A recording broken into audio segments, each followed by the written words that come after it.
Today's question of the day on Pittsburgh Steelers Talk is one with no wrong answer. Who is the best defensive back in Pittsburgh Steelers history? 5 possible options here, all of them NFL Hall of Famers. Rod Woodson, type in RW. For Mel Blount, type in MB. For Troy Polamalu, type in TP. For Jack Butler, type in JB. And Donnie Shell, type in DS. The winner will be forever known as the greatest defensive back in Steelers history, so get those votes in for me in the comments right now.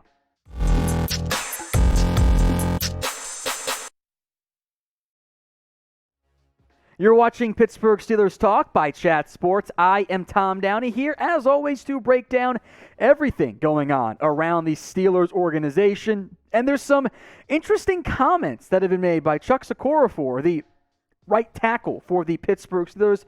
As I'm sure everyone watching knows, Okorafor received a new contract this offseason, and at least according to Okorafor, the Steelers plan on making this current setup on the offensive line its core for the short term and as much long term as you can go in the NFL as it comes to offensive line stability. That 5 is likely these 5.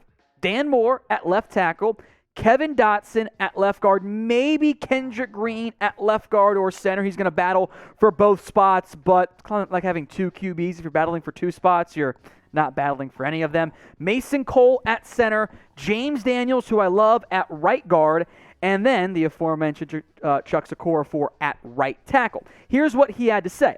Quote, "I think that's kind of the plan for us. Whoever the 4 guys are going to be able to play together for the next 3, 4, 5 years.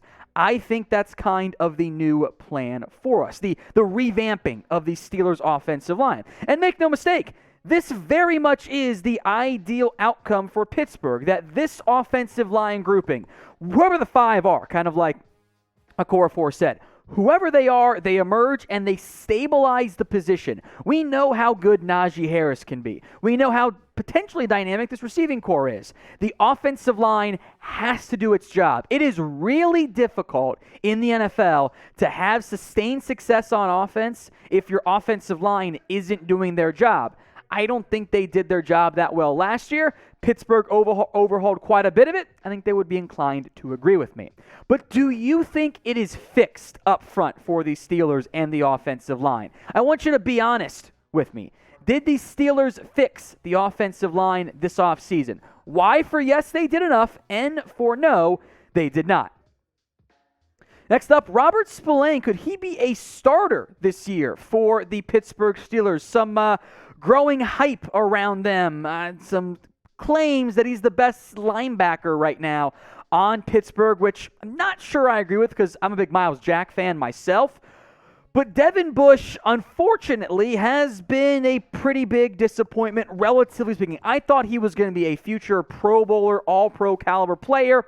He hasn't really been that guy consistently. There have been flashes, but not consistently. And Spillane and Buddy Johnson could also be a little push here. There are other options at linebacker, with Miles Jack also in tow now, the big-time off-season addition after the Jags surprisingly cut him. If Devin Bush does not impress, the veteran Spillane and the youngster Buddy Johnson could very well get a chance to prove, hey, you know what? I can be the guy for you at inside linebacker, at the other starter, because I think we all assume Miles Jack is certainly going to be one of those guys. So are you buying or selling this rumor out there mentioned by Steelers Depot?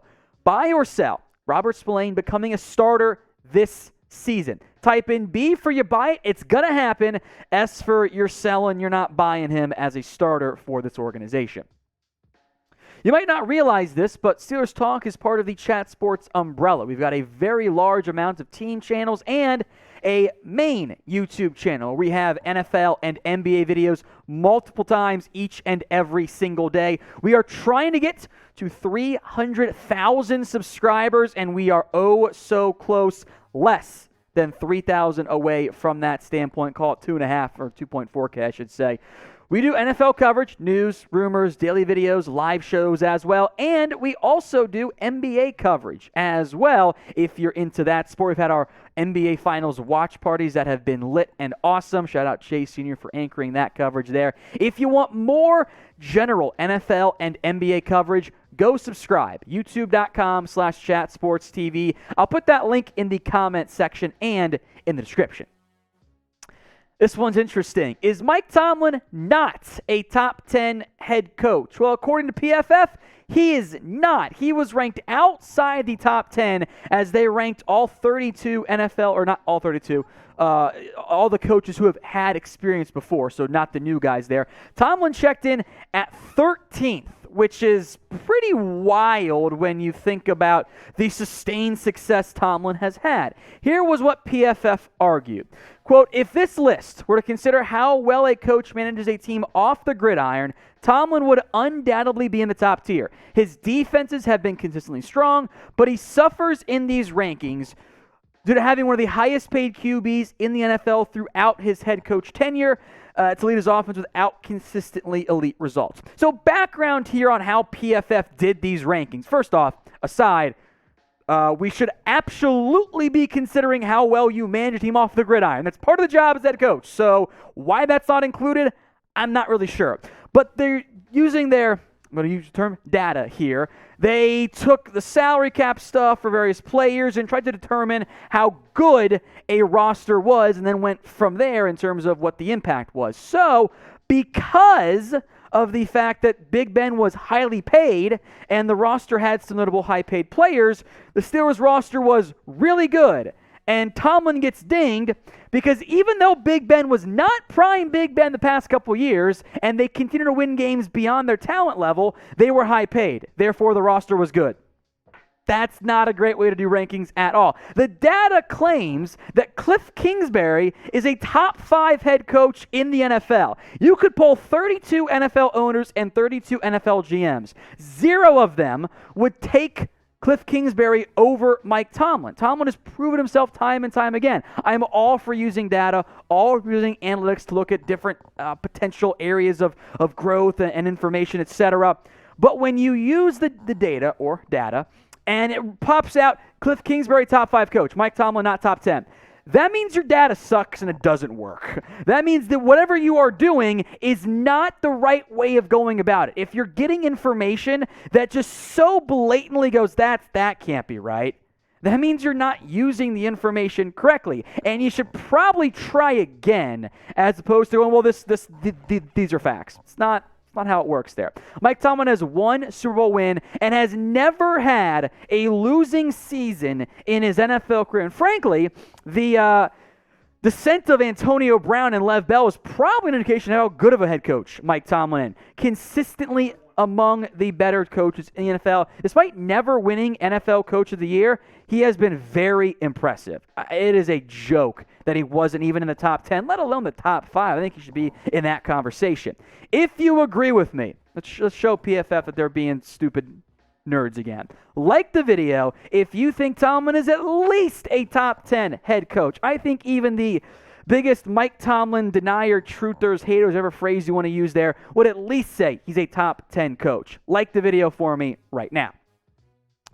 Speaking of analytics, are we talking football or football on today's show? Well, Omar Khan, the new Steelers GM, has a unique plan he's going to help implement for the Steelers. Here was what Khan had to say recently.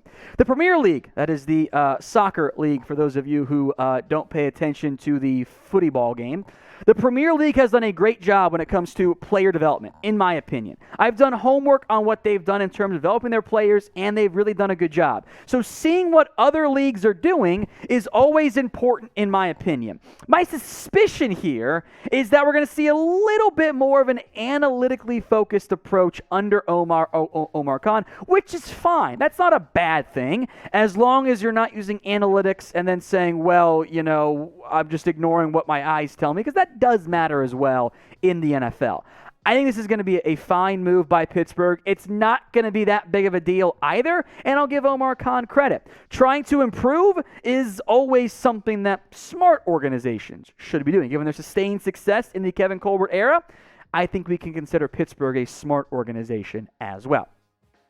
If you have made it all the way to the end of today's video, thank you all so much. And let me give you guys a chance to say thank you in the comments. Type in "here we go" so myself or producer Jeremy can respond to you. If you made it to the end of today's video, you guys are awesome. Show me that you did by typing "here we go."